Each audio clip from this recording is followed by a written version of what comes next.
नमस्कार, एबीपी गंगा के digital bulletin में आपका स्वागत है। मैं हूं नीरज श्रीवास्तव और बात करते हैं गोरखपुर की प्रमुख खबरों की।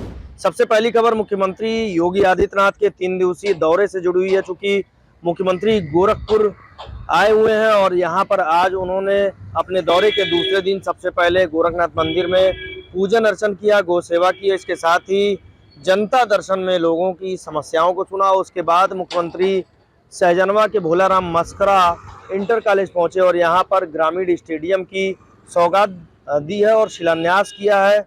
और भूमि पूजन के बाद उन्होंने लोगों को अपने संबोधन में ये विश्वास जताया है कि जो युवा हैं उनको किसी भी तरह की सुविधा, जो संसाधन चाहिए, उसकी कमी नहीं होगी। और 10.43 करोड़ रुपए की लागत से स्टेडियम तैयार होना। इसके बाद वे पेप्सिको की ओर से जो फ्रेंचाइजी है उसका जो प्लांट है उसके शिलान्यास के लिए पहुंचे थे। वहां पर भी उन्होंने भूमि पूजन किया और जो प्लांट है उसकी आधारशिला रखी। और सबसे बड़ी बात यह है कि 1077 करोड़ रुपए की लागत से इसे तैयार किया जाना और सीधे यानी प्रत्यक्ष तौर पर 1500 युवा इससे रोजगार से जुड़ जाएंगे और कई परिवारों को इससे रोजी रोटी चलाने का जरिया भी मिल जाएगा। और मुख्यमंत्री योगी आदित्यनाथ ने यहाँ पर पहुँच के काफ़ी तंज भी कसा है विपक्षी पार्टियों पे, जो पिछली सरकारें रही उन पे भी तंज कसा। उन्होंने कहा कि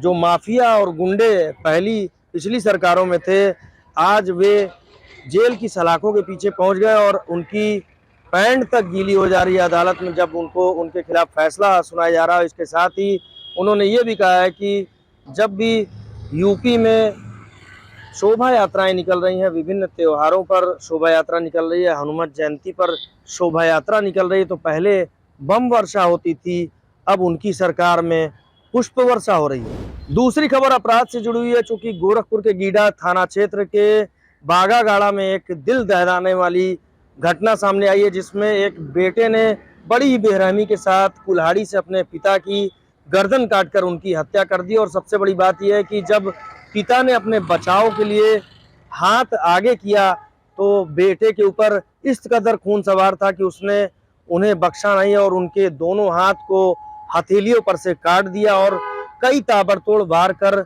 उनकी हत्या कर दी। और इस वारदात को उसने तब अंजाम दिया जब पिता खाना खाने के बाद सोने चले गए थे। और इस बेरहम बेटे को अब पुलिस ने गिरफ्तार कर लिया। निर्मित निषाद नाम के शख्स ने मनोज नाम के अपने 52 वर्षीय पिता की बेरहमी से हत्या की है और बताया जा रहा है कि इसके पीछे जमीनी विवाद सामने आ रहा है और प्रॉपर्टी के विवाद में बेटे के सिर पर खून सवार हो गया, उसने इस वारदात को अंजाम दे दिया। तीसरी खबर गोरखपुर के शहीद अशफाक उल्लाह खान पराड़ी उद्यान से जुड़ी हुई है। चूँकि रेटिकुलेटेड पाइथन जिसे दक्षिण भारत से लाया जा रहा था और कानपुर लाते समय दोनों रेटिकुलेटेड पाइथन यानी जो अजगर हैं, जिन्हें एशिया का एनाकोंडा भी कहा जाता है, दोनों की हीट स्ट्रोक से मौत हो गई थी। और इसके बाद जो बोनट बंदर लाए जाने थे, जो अपने बालों के लिए मशहूर हैं, जाने जाते हैं, उन बोनट बंदर को गोरखपुर ले आया गया है और इसके साथ ही वो दर्शकों का मनोरंजन भी करते हुए नजर आएंगे कुछ ही दिनों में। चूँकि 14 दिन के क्वारंटाइन पे उनको रखा गया है। लेकिन एक बुरी खबर ये भी थी कि जो मरियम नाम की बब्बर शेरनी गोरखपुर चिड़ियाघर में लाई गई थी, वो बुजुर्ग होने के नाते अपनी बीमार हालत से जूझ रही है और उसकी हालत चिंताजनक बनी हुई है। यही वजह है कि गुजरात से अब 2 बब्बर शेर के जोड़ों को लाने की जो कवायद है वो भी शुरू हो गई है और जल्द ही 2 बब्बर शेर को गोरखपुर चिड़ियाघर में लोगों के मनोरंजन के लिए लाया जाएगा, जिससे कि चिड़ियाघर में उनको नए बब्बर शेर दिखाई दे सकें। और इसके साथ ही दूसरे रेटिकुलेटेड पाइथन को लाने की कवायद भी शुरू हो चुकी है।